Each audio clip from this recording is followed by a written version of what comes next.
termasuk amal yang bisa diterima Allah atau tidak. Atau yang ketiga, apakah perbuatan kita itu termasuk ibadah yang jenis apa, apakah sesuai dengan tuntunan Rasulullah atau tidak. Apakah ini termasuk misalnya sholat itu fardu atau sunnah.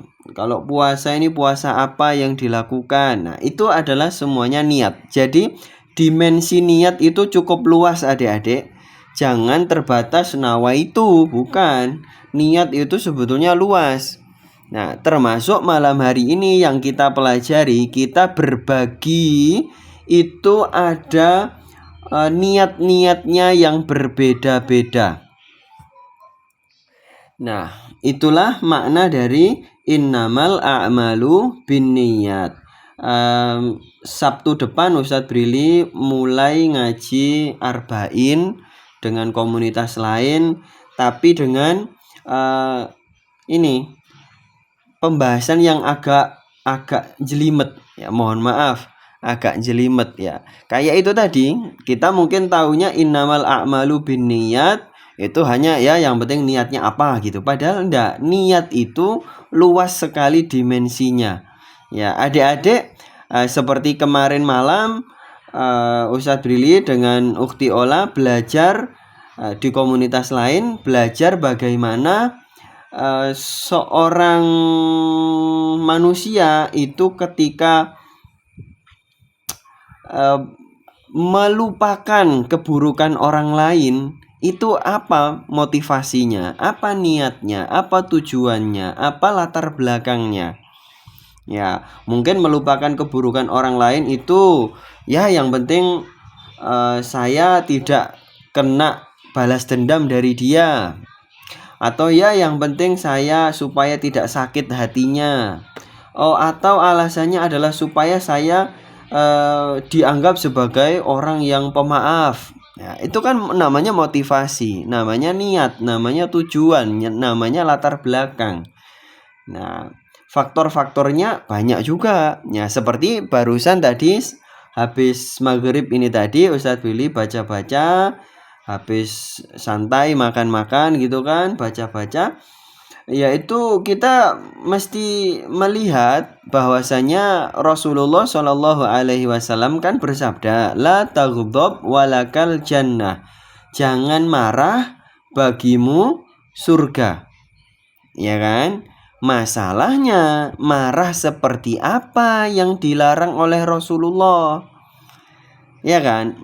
Menahan marah seperti apa yang bisa memasukkan ke surga, ini tidak dijelaskan oleh Rasulullah secara spesifik.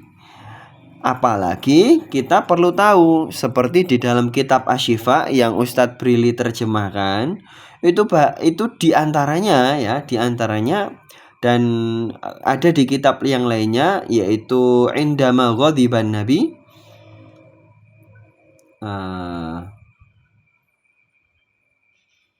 Itu diceritakan banyak hadis ya, dirinci satu persatu ketika Rasulullah itu marah. Nah, marahnya Rasulullah itu kita susah menerjemahkannya.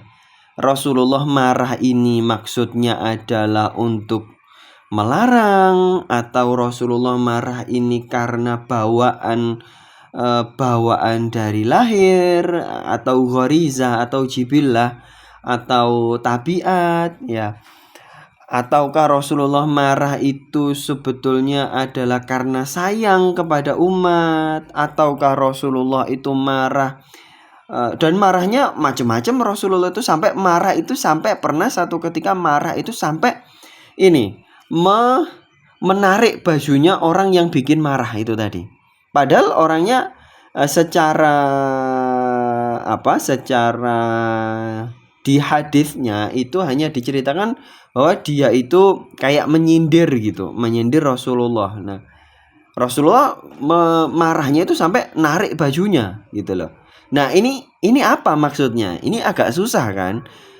ini agak susah karena memang kita sebagai manusia tidak bisa melihat niat siapapun. Sehingga ketika kita membaca syarah hadis tentang marahnya Rasulullah, itu pasti banyak disampaikan kemungkinan-kemungkinan. Oh, Rasulullah marah itu karena ini. Oh, Rasulullah marah itu mungkin karena ini. Oh, mungkin karena itu. Mungkin karena yang lain. Nah, ini agak susah. Makanya dari sekarang adik-adik, ketika kita melakukan apapun harus kita spesifikkan niat kita. Kita perjelas apa maksud kita di dalam pikiran kita sendiri, ya, di dalam pikiran kita sendiri. Tayyib, kita istirahat dulu.